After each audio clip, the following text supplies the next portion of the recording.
the person in prison happened to kill themselves when they were going to be put on trial. Something like that. Just to pick a random example. Even when he goes to the police and he's summoned to them because of the debts he owes, he goes to them in the murdered clothes. And then he just stumbles across another axe, like, oh, I guess it's back on. Give me a sign, Lord. Oh, here's an axe. Coming to you from the Endless Library, where every book is read and every spoiler discussed. Join us as we dig into the lives of fictional people who cannot defend themselves. This is the SideQuest Book Club. Have you ever thought about murdering someone? Yes. Well, we know that that's true for you, Slava. This book is written by your people, so that's a given. Mm-hmm. But no, have you ever been, going through life and you're like, man, I just would like to kill that person? Don't tell us in the comments. I don't want to be pulled into court on that. However, if you felt that way, perhaps you should read this book because it's called Crime and Punishment. That is what takes place with our main character, Rodin Raskolnikov, who ends up murdering the pawnbroker in town. And we're going to chat about it over the next 4 episodes. We have a special guest joining us again, and it's Christopher, one of my best friends that I don't get to see enough. But Kris, happy to have you back on. Well, thank you for having me on again, Jonathan. Last time I was on, we were going through another serialized book, Dune. Yes. And here we are with the serialized Crime and Punishment. Yes, that's true. Serial for Serial. We can start a new channel, and it'll just be you and I discussing serial stories while eating cereal. And they're, interestingly, they're almost a century apart in when they were published, I think. Well, yeah, around there. Round the moon and back again, or round the I can't. The joke's not gonna hit because I can't remember the name of the planet of Dune. Dioram. Dioram. It's not you. Shut your pie hole. All right. Anyway, Slava, give us a quick overview of the plot for Crime and Punishment as we get into it. In Crime and Punishment, Raskolnikov, an impoverished former student, tests his theory that extraordinary individuals, think great man theory, can transgress moral laws for the sake of humanity by murdering a pawnbroker and her sister. This act shatters him completely. He becomes grayly ill, vacillates between arrogance and guilt, and continually contemplates confession. His experiences reveal the profound flaws in his theory. His near confession to the police, his unexpected acts of charity following Marmeladov's death, and his fierce protection of his sister, Dunya, all directly contradict his notions of moral exceptionalism. Sonia Marmeladov, forced into prostitution to support her family, emerges as his moral counterpart. Her suffering, unwavering faith, and interpretation of the story of Lazarus compel Raskolnikov to confront the weight of moral responsibility rather than remain ensnared in his abstractions. Under the scrutiny of Porphyry's psychological investigation and Sonia's deep compassion, Raskolnikov not only confesses, but embraces a path toward redemption. Sentenced to Siberia, he embarks on a transformative journey of moral regeneration, guided by Sonia's presence, as he learns to replace his ideological pride with humility and genuine repentance. When you mentioned Porfiry Petrovich, his intellectual adversary of sorts in this book. Yeah. And some of these names I've gotten confused while going through this book, and he is one of them. Right. So I got you, as they say. That's Kris, you're not alone in that. I have gone through this book twice now. First time when I wrote my article that it's the worst book ever written. I also can't keep everyone's name straight. I also, and Slava, this is a question for you.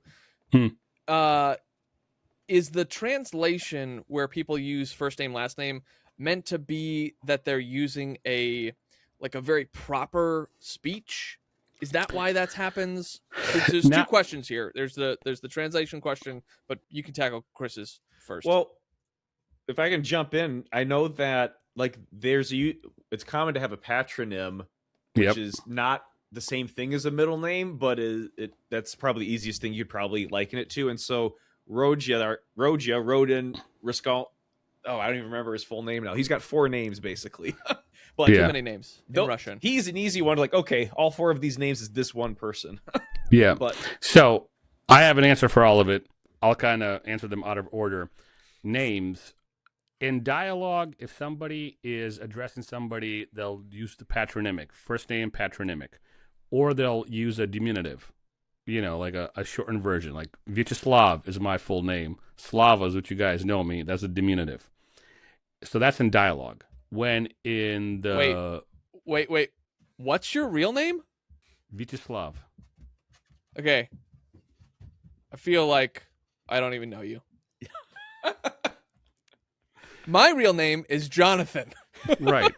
Yes. My real name is Slava. That's just a diminutive version of it. So, and there's Stanislav, Yaroslav, another Slav, and Vyacheslav. Those are the formal, full versions of Slava. All those guys are called Slava by friends and family. So when the dialogue's happening in a book, first name and patronymic, that's a formal address. Same thing for the diminutive versions of the name. When somebody's saying first name, last name, even if it's in dialogue, it's just referring to a person. That's not necessarily formal. That's just that. In the text itself, where there's no dialogue, it's just Dostoevsky writing, that's just a convention. Jonathan last name did this. Then Jonathan last name did that. And then Jonathan did this. That's just a mechanic of the writing of this time for Russia. Now, the name meanings, what Dostoevsky used is what's called Nomen est Nomen, which is a Latin phrase meaning the name is a sign or the name is prophecy.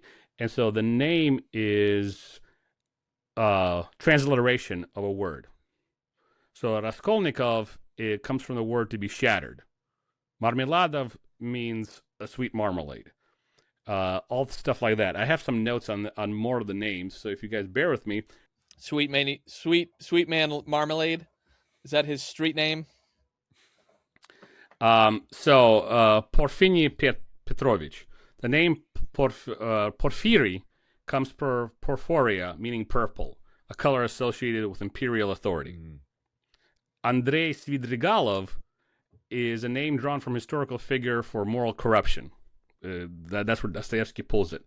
His name means decadence, manipulation, moral ambiguity. Marmeladov, again, marmalade, all that stuff. Dunya comes from the word eudoika, meaning goodwill or good judgment. Right. Razuminkin means mind. So razum is the mind. And where we get the keen, that's just suffixes of last names. So that's there, but the thing is that Razuminkin. Luzhin, which the IN is also a suffix in Russian, Polish, Ukrainian last names. Luzhin is Puddle. So Luzha is Puddle. So he's Puddle Man. And that is, that just shows how narrow-minded he is and how shallow he is. Because he, the way he's described, he is narrow-minded and shallow and easily offended and all that stuff. And Rodin Romanovich Raskolnikov, that's the full name of that dude. Rodin, just a name. Romanovich is his father, who was Roman. And then Raskolnikov, that's what the Nomen est Omen comes in. He's shattered. He's shattered in half, or tore in half, like cracked in half, if you will. All that stuff. So those, I think that answered all your questions. I feel like I didn't even read the book. I feel like I'm learning. I didn't know your name. So our friendship has to start over. The clock starts at 0. I didn't know the names of these people. So to reread the book. Yeah, Josh, let's just cancel the episode. We're just going to reread the book first.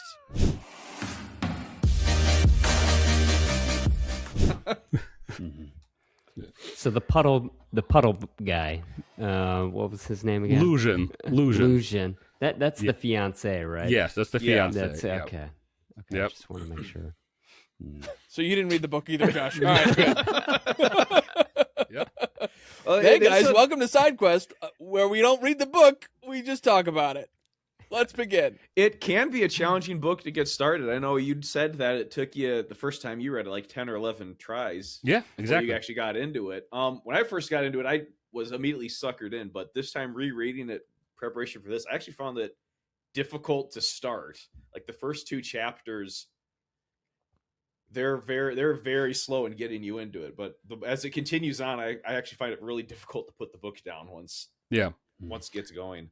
Yeah. Well, for this podcast, this was the third time I read it, and I already knew what's coming, so it's a little less, dare I say, enjoyable. It's not that I didn't enjoy it, but that first time when I was convicted to finish it, it also grabbed me, and I finished it, like I said, in a week. The second time was just for pure enjoyment with a little bit more understanding of Russia in the 1860s and all the turmoil and upheaval, social, political, philosophical, and religious that was going on. That made me understand the book even more. So it's a strange book. You have to be in the right headspace, I think, to enjoy it. Your sense of enjoyment is a weird one if you pick this book up to enjoy yourself. Have you forgotten where I'm from? Oh yeah, we're not friends. Let me tell you who I am. Okay. I'm Slava, okay. Yeah, also known as Vyacheslav, and my family came from the Soviet Union. That's what you want me to think. The accent's fake. The name's fake. He's actually just named. He's a guy named Tony who works at the local pizza shop. I used to work at a pizza shop. I know. That's where the joke comes in. There it is. The first time I read this book, it was recommended actually by Christopher to read it. I think you had just finished it and you were like, "Oh man, this is a difficult book, but you should give it a shot." And I hated every minute of it. It was slow. I don't resonate with characters who have trouble making actionable decisions. And now I understand that that's Dostoevsky's point here, is that there's a suffering of the mind.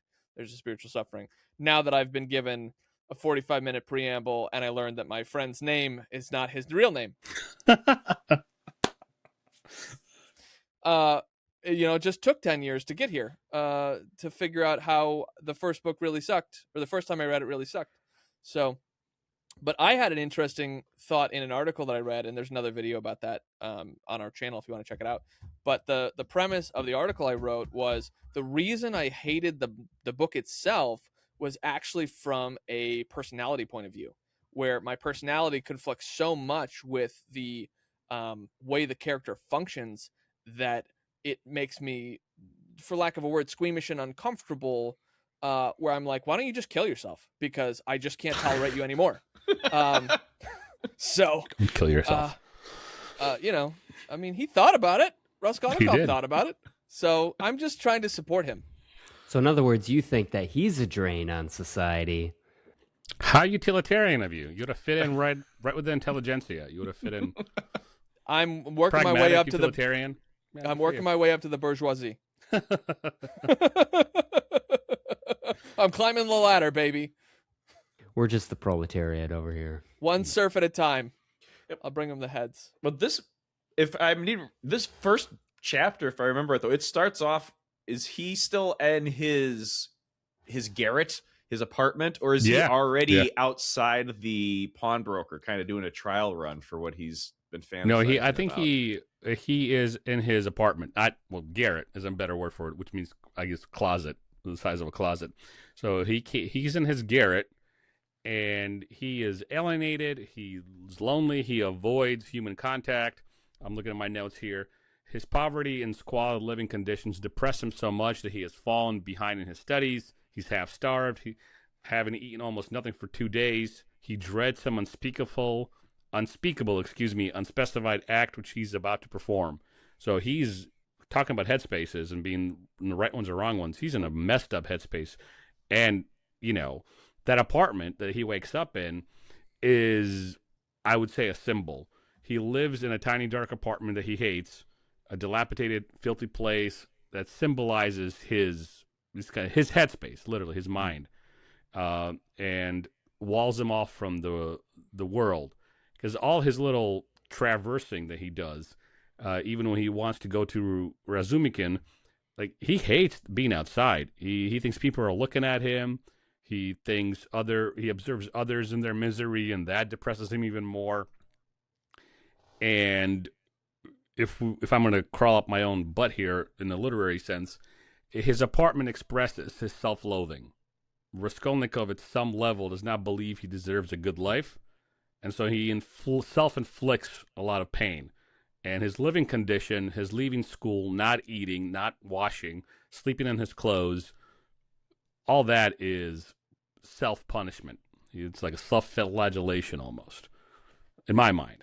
And obviously I didn't pull that directly out of my posterior. I read other commentators, but I agree with them. I've added just a little caveat to that. But I've heard commentators, and we'll put this in the description. There's a primer. There's 2 primers that if you want to understand this book, and I got the majority of those ideas, the ones I just outlined from them. So I have a question actually for all 3 of you, and maybe Josh, you could answer this first. Is when you started this book, did you know what the book was about the first time you started it, or did you kind of wander in a little bit blind as to what was going to be happening? Because I feel like that could influence how you take in the first chapter, because there's allusions to, he's going to go and commit this murder, but they don't say it explicitly. Well, he's going there to do this kind of trial run, and it's like, what is he doing here? Did you know that that's what was happening? So the first time I read the book, it was for a class in college. It was a class that had an enormous amount of reading that we had to do. I don't think that we had to read the entire book of Crime and Punishment. And I went in blind. I didn't know anything about the book. And I probably didn't read all the required reading for it. For class assignments, I know how that feels. Exactly. Yeah. And this was, again, like, it took me multiple times to get into it. When I really got into it, I did know what it was about. Yeah. That was a good question. I didn't. Yeah. The very first time I didn't, but after a little while, I did know what it was about. I didn't when you told me to read it. I knew that it's a popular book, but I literally know zero about it. And whatever you told me, I probably forgot. Because I was wondering how that would influence starting the book for people if they know or don't know what it's about, because they spend a lot of time kind of in Raskolnikov's point of view of things, and not necessarily being explicit about everything that he's thinking or doing. Yeah. For me, when it was pitched to me, the guy pitching it to me got some facts wrong. I was told that it's a lonely student that murders his landlady and goes on some kind of spiritual journey. That's all I knew. Spiritual journey. Nice. And he doesn't murder his landlady. He murders a pawnbroker, and he goes on a journey of sorts. Yeah, for sure. But it's wrong, but not wrong enough to maybe be misleading. Slava, it's funny that you say that, murders the landlady, because that was the impression that I had also. It's because of the names. It's because of the names. We as Americans don't understand the names of Russian people. I don't even know your name. So it's very normal for us to go, these sound like the 4 same people. And it's like, no, well, they're 4 separate people. Because the first time I read it, I also thought, he murdered his landlady. But then later in the book, the first read through, I was like, you're kind of like, you feel like an idiot. Like, the whole time that they've been talking about it, he murdered the pawnbroker, which makes more sense, but also doesn't make sense, because how are you going to pawn stuff off? There's nobody else in town. So how are you going to get money for the stuff you stole? That's the point, to get rid of her. So there's no need for her anymore. People are still poor. Not if you rob the pawnbroker, which he fumbles to extraordinary lengths. So bad. There's 1,500 rubles, which is 10 lifetimes of salary for him. He misses that and gets some trinkets. He grabs a gold watch and a ring or something. Yeah. And he loses the earrings as he's hiding in the painted room. So we should all go commit a crime together so that we can prove him wrong. Right, guys? I'm pretty sure in the immediate chapter before that, he goes on about how, God, all of these criminals, they're so terrible at what they do. They lack the resolve and the will to be able to carry it out and see it through. I'm better than all of that. And then 100%. And then he does the same thing. Yeah. Yeah, his hubris stood out to me more so this time around than it did the first time, I think. Where he's just like, I could absolutely commit a crime and no one will ever catch me. And then he's like second guessing himself, like, did I do that normal? Is this person winking at me? That's what you relate with? No, it's part of the book. Did you read the book? I did 3 times.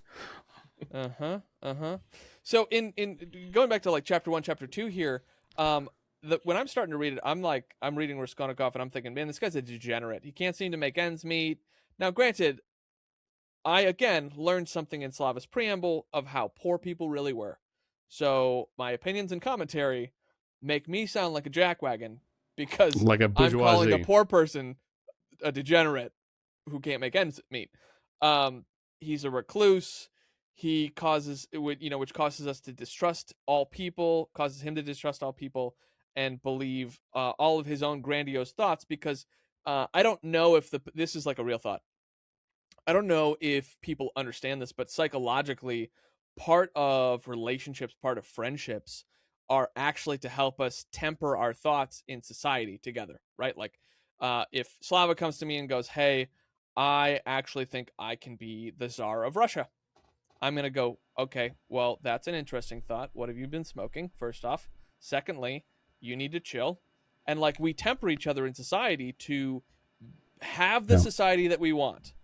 Within reason, you know, things fall apart if you take them too far. And also we have today's common society, right? But you're supposed to be in a relationship with humans on purpose to say, hey, Slava, I think I want to kill my landlady or the pawnbroker. And you go, I'm glad you shared that with me. Let's go for a walk. That's a dumb idea. Your whole future's at stake. You're going to leave your wife behind. Like, don't do these things. And we temper each other. In chapter 5, there's a student talking to a police officer, just going the same ideas, and his friend, the police officer, and the student is like, well, why you have these crazy ideas? If you think all of this stuff, you should do it yourself. It's like, well, I'm not going to do it myself. No. And so, you have an exact example of that. Yeah, and that's what kind of pushes him too, Raskolnikov, because he's inside his head. He has this premonition, we'll call it, for lack of a better term, that he's going to do something horrible. He doesn't really like the pawnbroker, and upon hearing this conversation with the student and the policeman, he begins to get inside his own head in all the wrong ways, and he's like, yeah, maybe there is a reason to do this, and maybe great men, the great man theory, the Ubermensch, like there are measures to be taken by these men, and they should be given a free pass to do what is necessary, even to the point of violence, to rid the people like the pawnbroker, to get rid of people like the pawnbroker who, in his mind, and she does kind of, lives on other people's suffering because she charges a lot of interest, undercuts people, gives them less for the items than they are actually worth in the pawnbroking system. So she's not like a good person. She, her stepsister or her half-sister, she abuses her, works her to death. For some reason, she's constantly pregnant. We know why she's constantly pregnant. Shut up, Jonathan. But she's constantly pregnant, and this poor pregnant woman is constantly being berated by her sister. And so Raskolnikov said, yeah, I am this better man. I am oppressed, and, I am lonely and degenerate and without means because of people like the pawnbroker, and therefore I will take it upon myself to get rid of her. But constantly pregnant, but doesn't have any children. It brings up something that I was thinking constantly while I was reading through this book this time around, was that how reliable are our narrators or descriptions of different things, be it the letter from the mother or, at that conversation in the bar, or Mama Lodov's ramblings about his own history. I think it's written in the intention that we just take it as this is 100% the truth. But I didn't this time through. It's like, well, because like these seem like realistic enough portrayals of people, and we know people spin nonsense to kind of, either big themselves up or put themselves down in everything which way. Yeah, I think. How do I say this?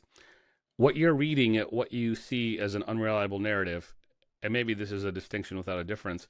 I think the people, for Dostoevsky, he's writing this is what the people really believe. And it's not what Dostoevsky's trying to tell us, right? And I think you get that. But this is what people really believe. Raskolnikov is really like this. Marmeladov is really like the way he is. Sonia, I think in Dunya, the sister and Marmelado's daughter, are the only ones that are not unreliable in their assessment of the world. They're the only ones that are true believers, if you will, to whatever worldview they happen to hold in the book. So I think that makes sense. Not believing what Raskolnikov says, not believing his mother, and we get hints of that in the letter where even he picks up on it. Why would she say that? And he makes assumptions about Luzhin because of that, and we find out that those assumptions are right. So in that case, he's not unreliable. In almost everything else, he's very much unreliable. Yeah. Well, I wanna circle back a second to your comment, Slava, about like Raskolnikov gets this idea that he needs to commit this crime because he sees these signs, these symbols, right? But we get foreshadowing, we get a prophecy, if you will, in chapter 2, where we get a full story of a man who was drunk. His daughter became a whore to make ends meet, and then he got himself together. He saw the better treatment that he got at home. And then he defected and took one last set of money from his daughter, and he just left, right? He went to the tavern, and now he's having this Raskolnikov walk him home. And he's like a clear example of the life and the time, almost as a juxtaposition of Raskolnikov, that is going to happen, right? Where it's like, hey, he was down and out. He decided, I'm going to pull up my bootstraps. I'm going to actually do something. He did something. He liked the results of his actions and then just slipped back into it. It almost seemed, I don't know if it was an intentional, but I'd almost dare say an intentional self-sabotage of like, I'm used to being in this terrible place. Hey, I got the taste of something good. Nah, let's just throw it all away. That's because freedom's terrifying. Like when you see someone get out of an abusive relationship and they start to flourish, like a lot of times these people run back because they're like, well, this other thing, I deserve it. Or like, it's not just that you have to get out of the circumstances. You actually have to break the mindset. And we talk about this, semi-regularly on the podcast where it's like worldview and things, but it's also mindset where you need to understand how to not just get out of the circumstances, which is important. Like you have to do that, but then you have to go, you have to sober up your mind too, right? Like if the story took a turn and Raskolnikov was removed from his situation and he got to move to a different town, he got a job, whatever, like he'd still commit a crime, probably. Right? So what do you think, Josh? Yeah. I mean, it's going back to like the religious undertones of it. It's like, it's easy to get the Israelites out of Egypt. It's hard to get the Egypt out of the Israelites, right? So it's, it's completely that mindset that needs to shift. And I mean, we all experience that. Like you can move places and think that your problems are going to change if you move. Environment does make a difference, I think. Absolutely. But it is like so much more important is that mindset and what you're bringing into that new place. Did you guys have any other observations in the early chapters of part 1 at the moment? I thought it was interesting. I guess it kind of piggybacks off of that, is that he kept on doing these small things as almost like an attempt to proactively pay penance or something. He's like, I'm going to do this horrible thing. Let me do all of these little nice things. And then he would get angry at himself for doing them, whether it's leave money at Marmeladov's house. And then he leaves like, why did I do that? I should go back and get there. No, it would be an embarrassment if I went back and got there. I'll just leave it, whatever. And, examples like that, whether it's the woman on the street. I don't know what I had somewhere I was going with that. But including when the cop takes the girl who was poisoned or poisoned herself, takes his money to get her somewhere, and she ends up walking away himself, and the cop follows her, but he was still like, oh, well, he didn't call a carriage, and that was my last 5 kopecks or whatever the hell he gave him. So he constantly oscillates between this guy who thinks he's the extraordinary person, and it's his right and duty, more so duty, to do this horrible crime, and then this guy who helps out a drunk, who leaves money for the drunk's family, all that stuff.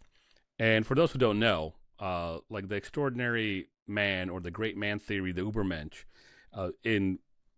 the Cliff's Notes version of that is around this time, there was the idea that came out that there are great men whose duty it is to take their country, their community, the world into the next epoch of flourishing, advancement, to bring about utopia.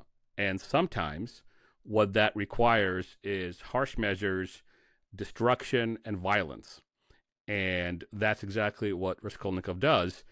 Even in the conversations we talked about in the preamble, and maybe a little bit earlier, in those serialized monthlies that Crime and Punishment and other novels came out, there was also journals, the equivalent of current journals, discussing opinion pieces. And periodicals. Some people in the intelligentsia circles thought that the way we get rid of the imperial class and get us some more freedom, and the way we free the serfs, because serfdom is horrible, we do have to sacrifice the serfs. People will have to die for this. For the greater good, blood has to be shed. And I'm so glad we can sacrifice the bottom rung of society to make sure that I can get another box of Cheez-Its. Yeah. So the great man theory is individual and a bit corporate, but in essence, it is there are great men who should be giving carte blanche to do what is necessary to fix the ills of the world. And again, that's just Cliff's Notes version. There are books and journals written on it that goes into much detail. Bottom line, that's what it is. I think I read it comes from like Hegel. Yes. Mm-hmm. Right? The philosopher Hegel. Yep. Nothing happens in a vacuum. So Hegel got it from somewhere else, but a lot of people point to him as the originator of this. And for our purposes, let's go with Hegel. But it was brewing around this time in Europe and in Russia, all because of the things going on. Yeah. Moving on in the story, there's a note that I wrote down for chapter 6 where Raskolnikov thinks of something like killing the woman. He has this sort of like, I'll call it a fever dream, right? He found it, and then he's like, oh, well, I find it vile, right? And then he has this spiritual moment at the pub, listening to someone describe the thought that he had, right? And he read it as a sign. Oh, you know what? Maybe I really need to do this thing. And the author gives us this real moment that we've almost all experienced. Clear moments of planting seeds of ideas from the spiritual realm to reality, right? This same moment is a trolley card problem of who gets to choose whose life is spared versus whose life is spent. And so these elements of the story also remind me of, as I was reading it, Name of the Wind, where Kvothe goes to borrow money from Devi, this copper hawk, this copper shark, and he feels kind of oppressed at the cost of doing this thing. And he also has these moments where he's wandering aimlessly without mind, without town, without active thought. And he's like, oh, I don't know how I got to these places. And so it's interesting to me that there are authors who describe this well, because it's also something that I believe that we've all experienced, where if you've ever been driving and then you're like, oh, how did I get home? And you're just like, you kind of blank, right? You're just like, I'm not drunk. I haven't been drinking, but like you left work, things are on your mind, and you're just like, oh, right turn, left turn, down the road. How did I get home? And you're just like, your mind blanks. And so there's these snippets, these moments in the story that Dostoevsky describes that I don't see a lot of modern authors describing anymore. The mindless walking and aimlessness. The thing that stood out more to me, though, is going back to my first point, is like these clear moments of planting seeds that then blossom into action for humans. And I realize that the Western world is less attuned, less sensitive to spiritual things these days. But that always stands out to me. It's like, oh, hey, you didn't act on this thing for no reason. It came from somewhere. Like, well, I like the way that it was worded in at least the translation I was going through. He talked about like the coincidence of seeing his internal thoughts externalized into the world around him.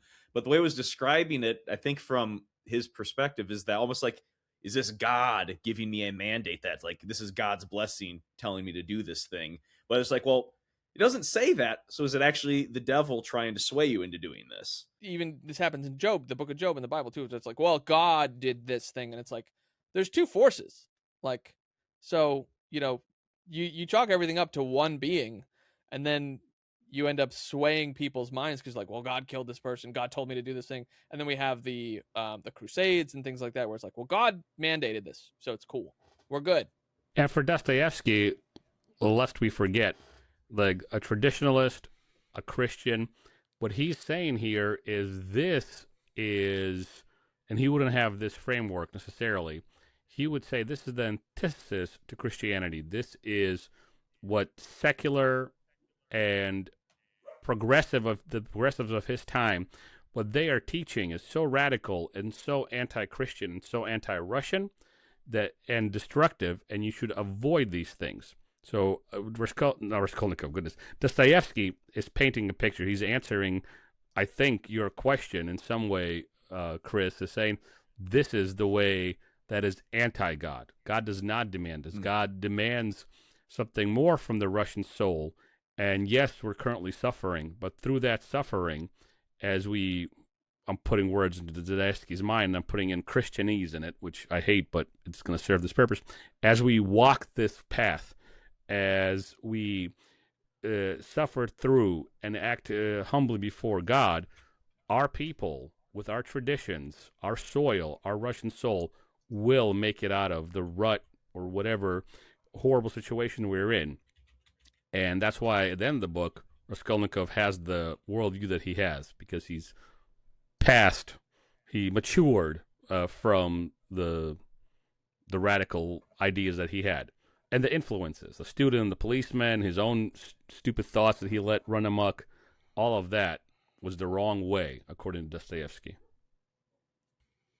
Well, in that specific scene, too, I remembered thinking it was rather amusing to me that this student spewing this radical ideology is talking to a police officer, was what I understood, and that he was just standing there silently listening to this kid just ramble. Like, man, we gotta kill this woman. This woman's terrible, and he's just standing there's like, And something about the way it was worded and the pacing of the whole thing, I just found that whole thing amusing. Just it's comical. Trying in my mind to imagine somebody in a bar talking to a police officer who's off duty about murdering somebody. Yeah, on a Saturday night, having a drink. It was funny because I pictured them on like a street corner having a coffee or something like that, and then like the officer in my mind has a cigar in his mouth, and he's just like, yeah, someone could kill her. She's kind of running the town, isn't she?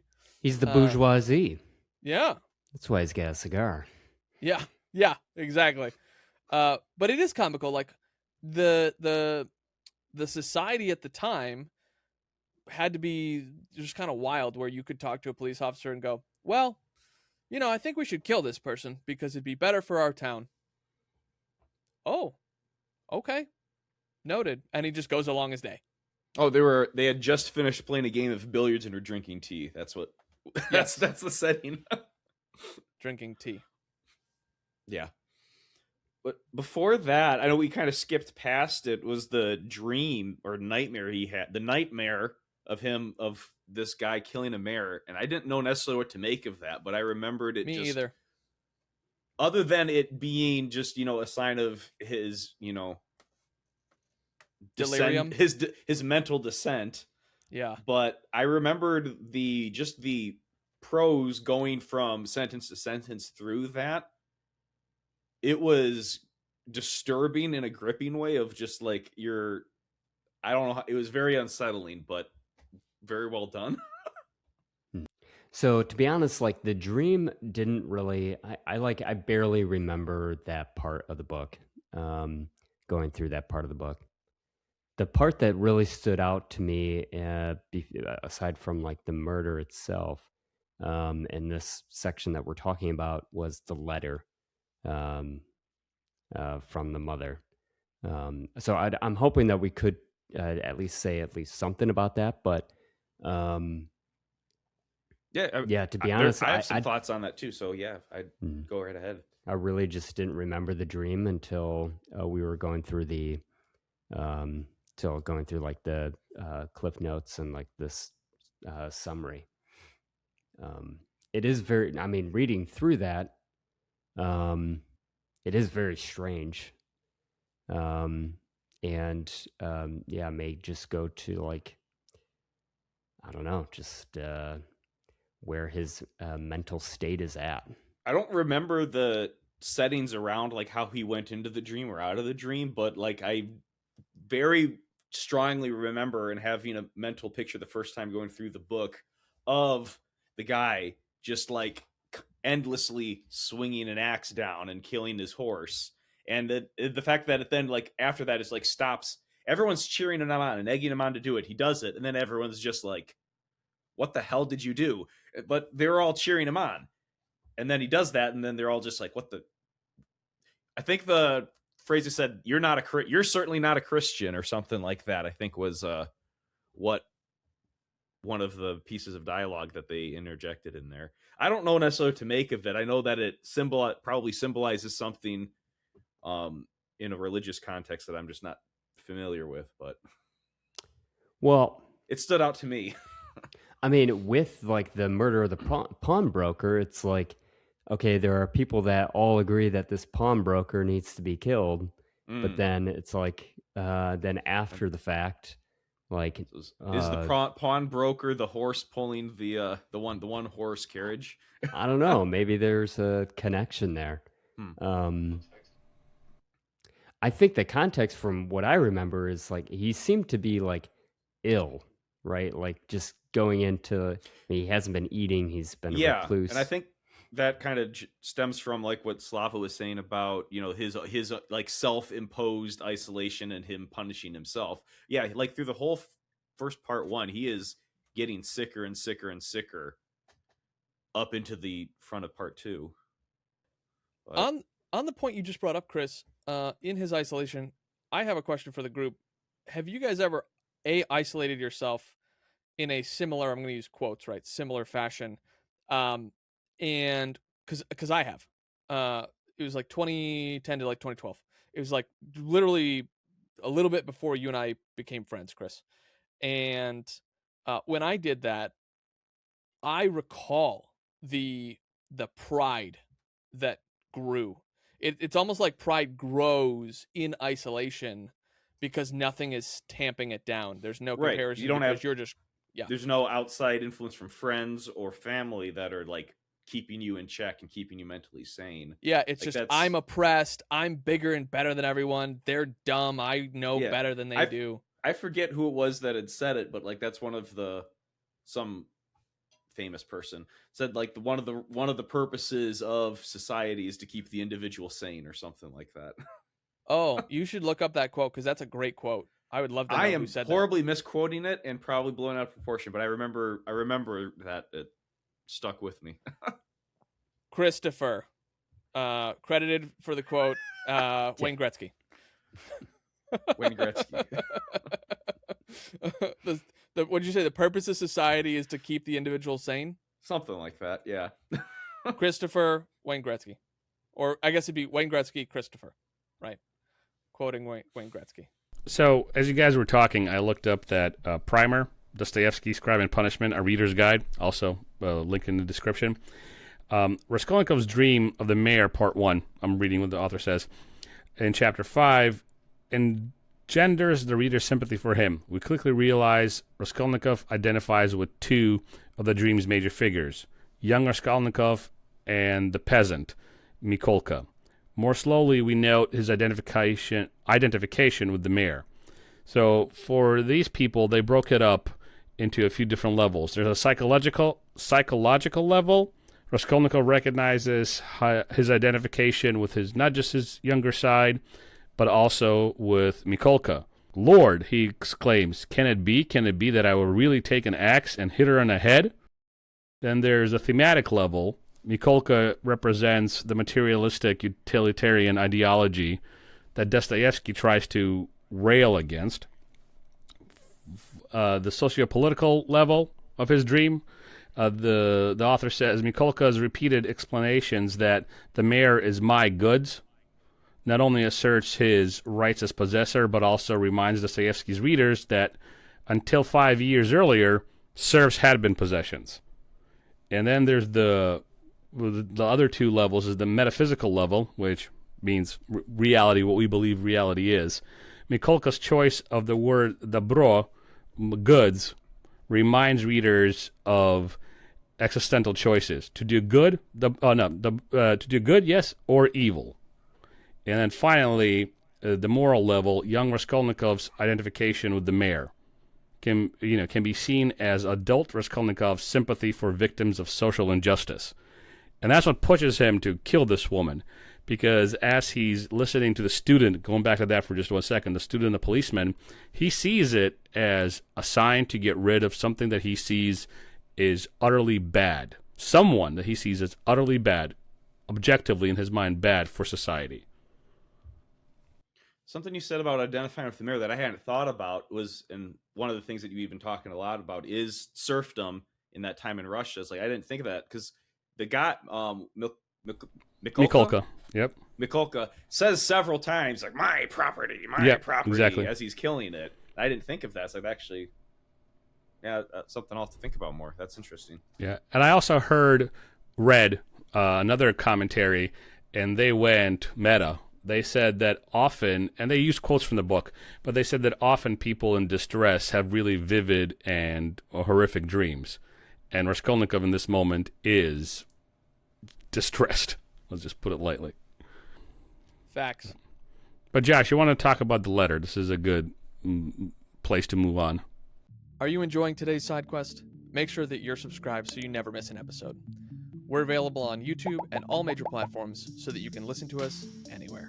Now, back to the show. Yeah, I mean, well, it's just interesting to me, and just like this time period where you can't, communicate like we do today with texts, right? Or emails. It's like you send letters to people. And it also then just like carries a lot more meaning.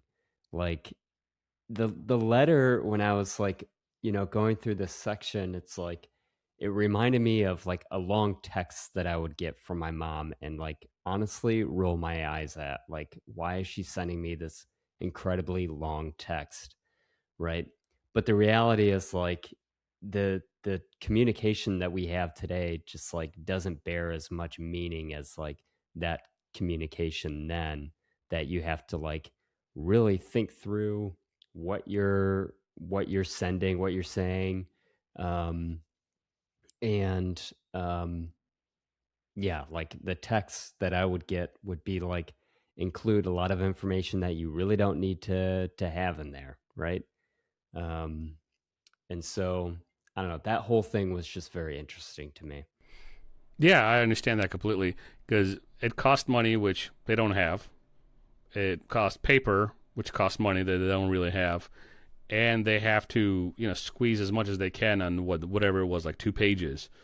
And even to your point, the eye-rolling thing, which makes Raskolnikov mad too. Like, why is she telling me this? But he goes into a different headspace, and he's like, oh, she must be telling this because of this, and this. And it gets all conspiratorial. Now, like I said earlier, some of it's true about Luzhin, but he gets very conspiratorial, and it throws him farther down the hole than he's in. Yeah.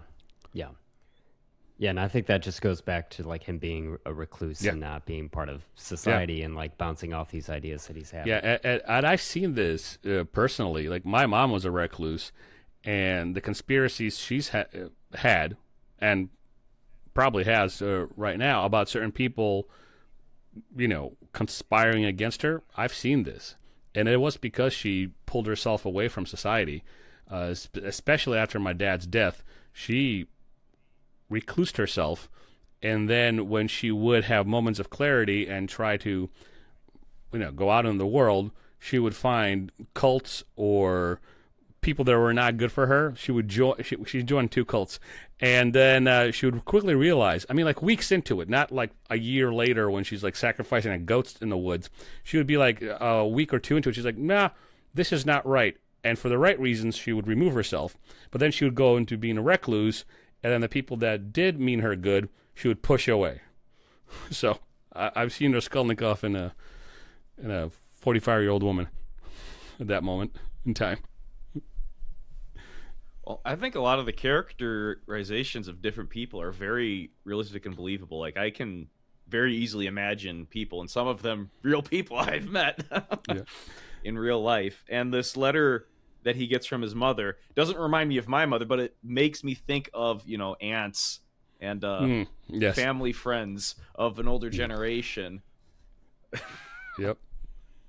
Very true. In some not flattering ways, but also in some cute and, endearing ways too. But his mother writes about her and Dunya having like secret notions about possibly he might be like an assistant or an apprentice or something for Luzhin and join his practice or something like that.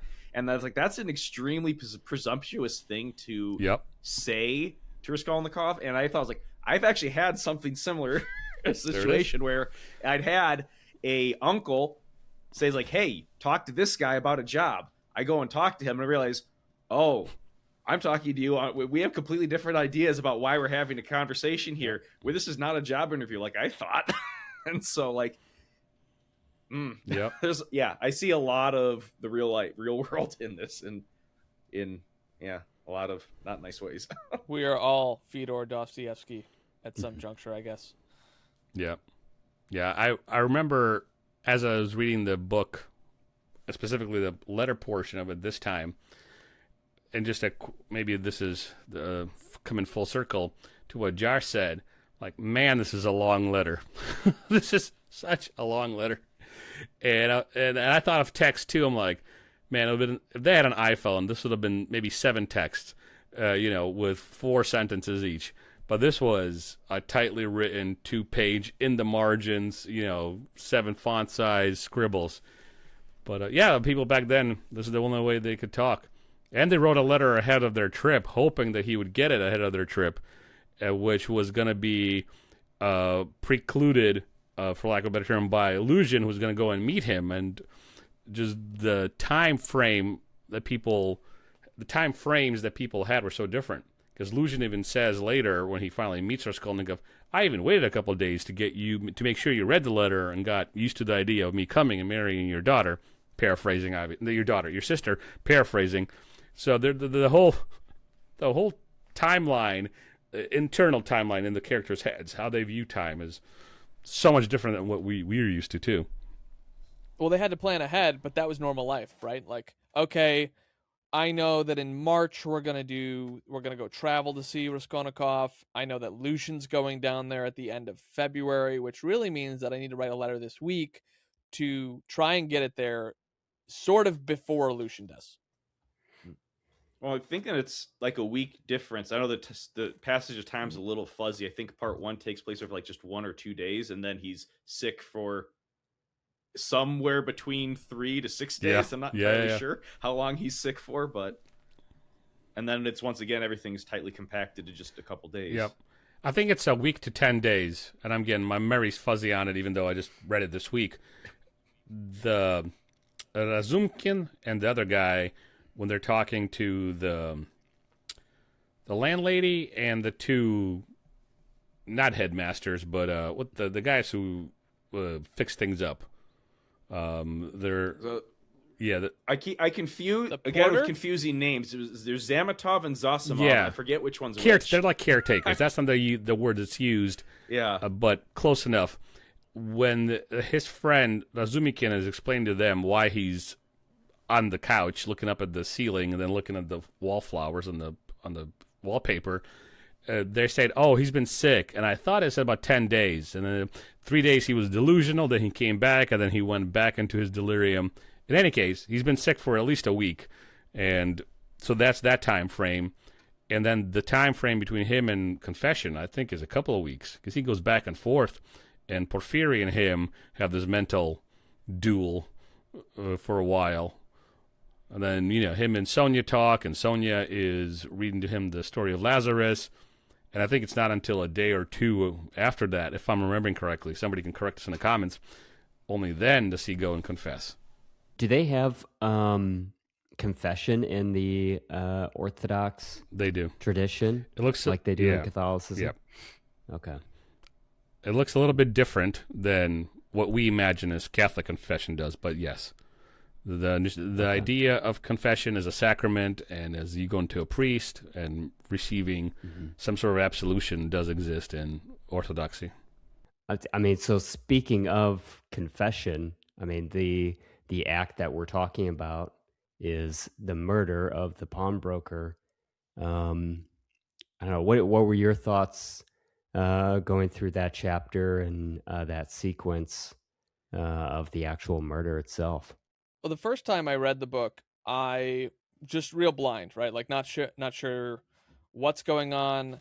I think I mentioned like 5 minutes ago ish that I thought he murdered the landlady because I just don't understand how Russian names work.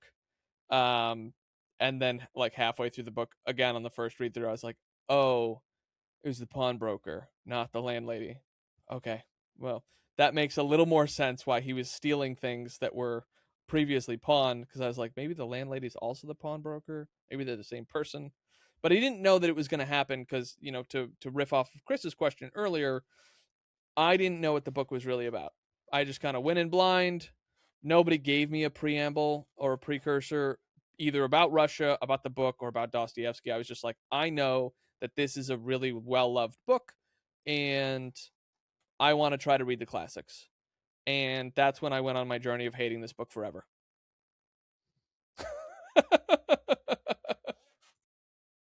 People often miss is there's two murders. There's one that's planned, and one with the blunt edge of the axe, and then the unplanned one with the sharp edge of the axe. So you have a predatory victim, and then you have a meek victim. So there's like four things, two dichotomies, if you want to get technical about it going on.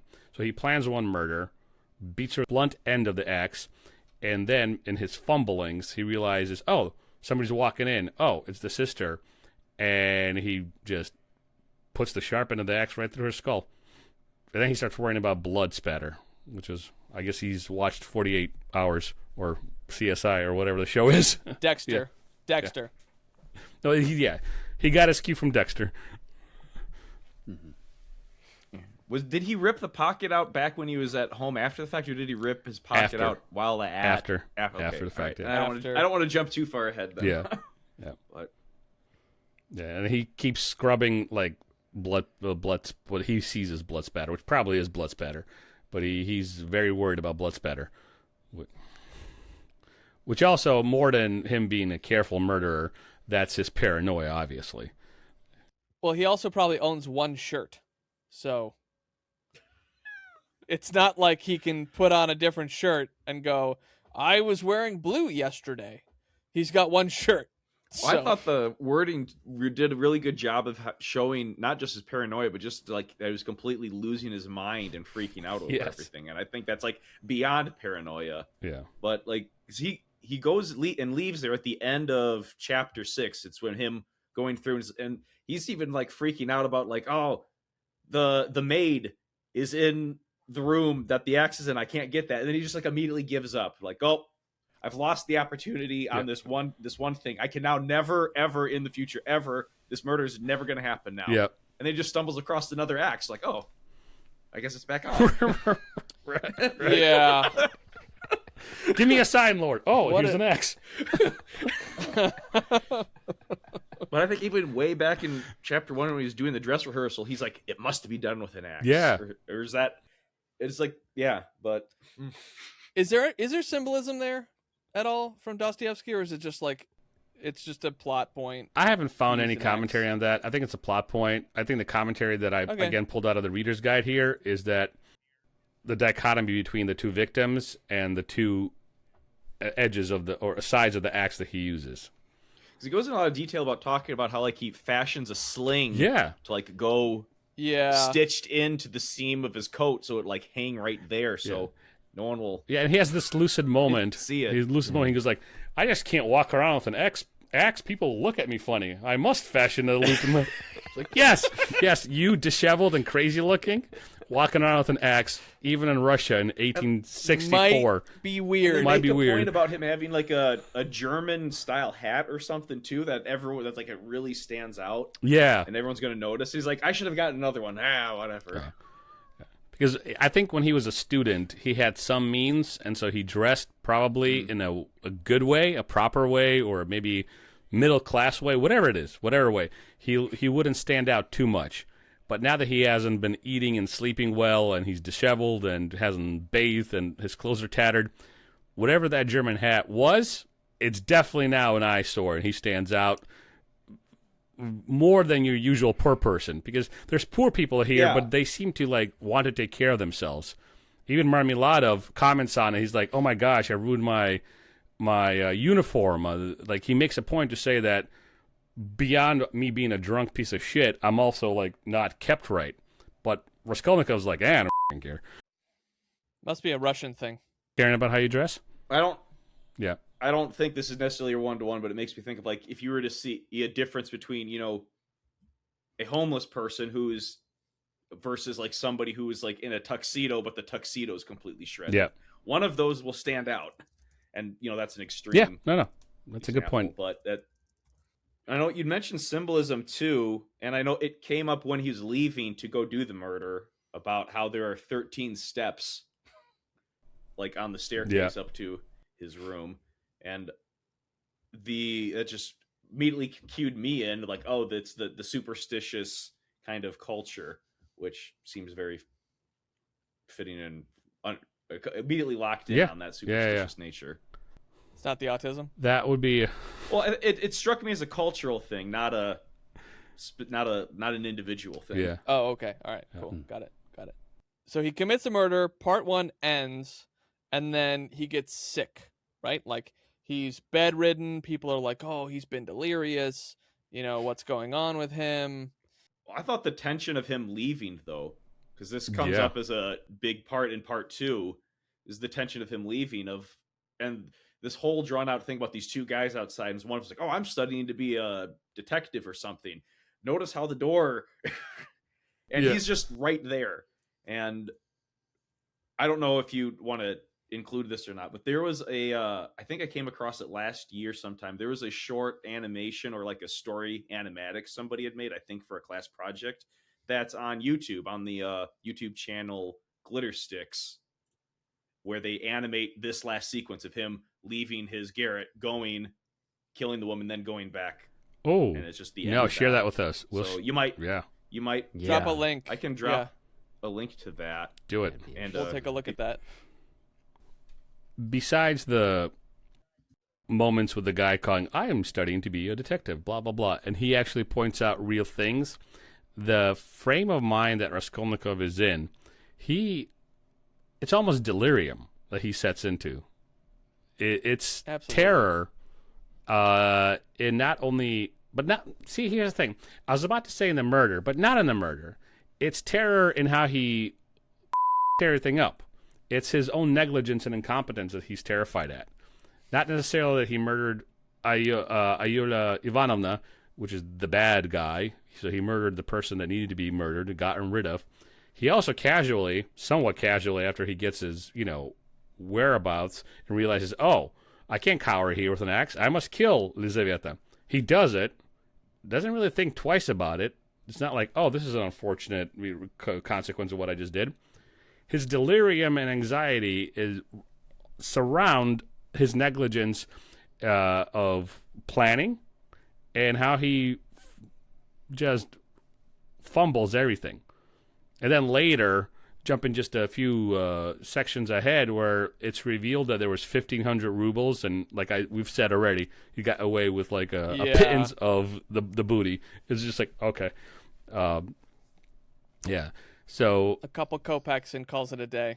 Even when he goes to the police and he's summoned to them because of the debts he owes, he goes to them in the murdered clothes, the clothes that he's freaking out about that have bloodstains. I told you he owns one shirt. I know, but the fact that he has to do that to the police station, which he thinks is because he's getting caught, but no, it's just about an IOU for not paying his rent. Yeah, but he continues to lose his mind. Like I have it here in my notes. The trivial reality of rent dispute collapses into horror when he overhears talk of the murder and faints. But then when he leaves, he's like, yeah, I'm good. So he does all this weird stuff. When he's on his fainting couch at home, he gets up, he has an emotional response to something, that he sits back down, then he screams out, and then all of a sudden he gets a he gets a very particular interest in the murders. He starts talking about the details and asking about the details. And so he is literally Raskolnikov. There's like two sides of him. And none of them, it's not like a good and a bad. He's just splitting between himself. And whatever good there is, like, the horse reaction in the dream, and Marmeladov and his desire to save his sister from what he thinks is a horrible marriage, to Sonia, to everything, it's sprinkled throughout both identities. But they're both, in my opinion, this is totally Slava, both identities that he's split on are crazy to me. They're not one is. It's not like, oh, this is the good side of Raskolnikov, this is the bad side. There's a good little thing sprinkled, but he's just a disheveled, crazy person, to use lay terms. Yeah. So remind me what Razumikin's name means. The mind. Razum means mind, and Keen is just a suffix. So if a town was called Mindville, like Ville is a suffix for towns. Sometimes, sure. Yeah. So it's the same thing for the last names here. So Razumikin being his brother, because there's this familial, they're friends, right? But like he's like, oh, brother, this, that, and the other. He is supposed to, you correct me if I'm wrong here in my reading of the book, be bringing him back to sobriety, bringing him, like, helping him keep a clear mind, because he's always very willing to go, oh, brother, I'll go do that. I'll go read that right now. Yeah, I'll go check it out. Yo. And almost his conscience. Is that fair? A little bit? Not explicitly. I think more so than that, although that's part of it. He is, because the word razum, right? He's the one who's clear-headed, who's thinking straight. Despite him being in a similar situation with no money and a former student and kind of poor and disheveled, he's thinking straight about his situation and responding in the best way possible for what he has available to him, while Raskolnikov screws the pooch repeatedly, like the horse. He screws the pooch to death. The dead pooch. The dead pooch. Something to bring forward from part 1 into part 2, something that was mentioned kind of offhand when between the maid, I forgot what her name was, but the maid and Raskolnikov, before he reads the letter about, like, he's all moping, and he says something about he wants to get a fortune all at once, and uses that to kind of justify why he does what he does. After Raskolnikov's gone to the police station, he goes and visits Razumikin really briefly.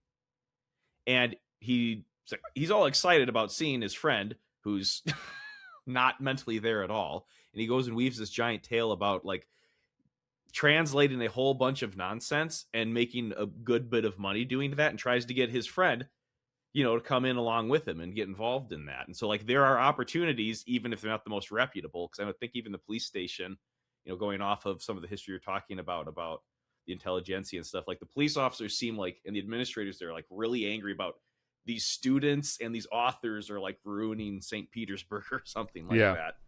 But like that there are ways that he could be making money and actually applying himself, and he's not doing that.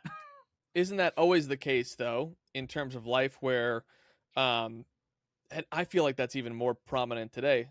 It's rarer than it should be, but there's, like, I remember reading a story a couple of years ago of a homeless man who taught himself to code, he taught himself to program, and then, like, was able to make decent money by going to the library.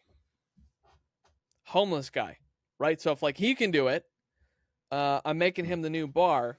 There's really no excuse. People have phones, they have the internet. It's like, you really can kind of make your own way. Now, that doesn't mean that you'll get the opportunity to win $1 billion or you'll win the lottery or something like that. But, like, you can take yourself from the rung that you're at and go 2-3 rungs up, and, like, that's normal. Like, that's available. Like, you just have to make the opportunities for yourself. But bringing it back in with Razumikin, when he's recovering and he's back up, in his room, and he's discussing the murder, and he's going, it's told to us in a kind of recapitulation way, because it's serialized, so it's kind of doubles as this is what happened last time. But also, like, it shows that he's actually really smart because he says, like, the painter is innocent. All of this stuff is way too convenient. The painter's being framed for the murder after the police had tried framing the other two people that were outside the door when Raskolnikov was locked in there, and how the police don't really have something, but they're just like fitting evidence to meet whoever they happen to have in custody, which sounds like a believable thing. You know, somebody who wants to get, I want this, this is a problem. I need the problem to go away. It doesn't need to be solved and justice done. The problem just needs to not exist. So, hey, here's a scapegoat. We're going to move on. But like, he then theorizes about how the murder was actually done. And like to a T, exactly describes what Raskolnikov had done. And of course he freaks out about it, but they just write it off to, oh, he's sick. The person in prison happened to kill themselves when they were going to be put on trial. Right. You know, something like that. Yeah. Pick a random example, you know. Not that would have happened in today's world. Yeah. Just a random dig John or Jeff, right? Yep. Jeff Smith, if you will. On his own little island. Just a lowly little banker. But not to, I don't know. There was that section, though. I guess that jumped out to me. I don't necessarily want to read the whole section, but at the end of Razumikin, like, retelling that stuff, he was going on and retelling the story as it was told to him. Like, why did you run away from Dushkin's? Because I was awfully frightened. What were you frightened of? That I should be accused. How could you be frightened if you felt free from guilt? Now, Zosimov, you may not believe me. That question was put to me literally in those words. I know it for a fact. It was repeated to me exactly. What do you say to that? Well, anyway, there's the evidence. I'm not talking about the evidence now. I'm talking about that question of their own idea of themselves. Talking about the police.